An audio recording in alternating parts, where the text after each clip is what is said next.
નમસ્કાર, થર્ડ આઈ એક્સપ્રેસમાં તમારું સ્વાગત છે। મારી ચેનલને લાઈક, શેર અને સબસ્ક્રાઇબ કરશો। તળાજા પોલીસ દ્વારા ફૂડ પેટ્રોલિંગ અને વાહન ચેકિંગ હાથ ધરવામાં આવ્યું।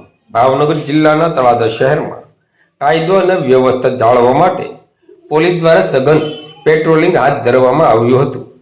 તારીખ 19 માર્ચ 2024 ગુરુવારના સાંજે 6 વાગ્યે તળાજા પોલીસ દ્વારા શહેરના વિવિધ વિસ્તારોમાં ફૂડ પેટ્રોલિંગ કરવામાં આવ્યું હતું। પોલીસે શાક માર્કેટ, ધનભાઈમાં ચોક, તિલક ચોક તેમજ નવી બજાર, વાવ ચોક જેવા વ્યસ્ત વિસ્તારોમાં પેટ્રોલિંગ કરીને લોકોમાં સુરક્ષાનો વિશ્વાસ વધારવાનો પ્રયાસ કર્યો હતો। તે સિવાય સરતાનપર રોડ પર આવેલ માયા પેટ્રોલ પંપ નજીક 4 વ્હીલ વાહનોનું સઘન ચેકિંગ પણ હાથ ધરવામાં આવ્યું હતું, જેમાં વાહન ચાલકોની તપાસ અને જરૂરી દસ્તાવેજોની ચકાસણી કરવામાં આવી હતી।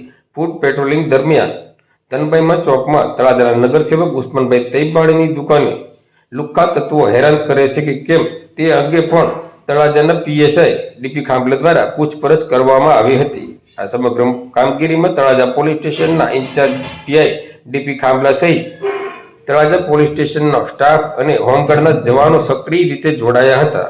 પોલીસ દ્વારા કરવામાં આવેલી આ કામગીરીનો મુખ્ય હેતુ શહેરમાં શાંતિ, કાયદો અને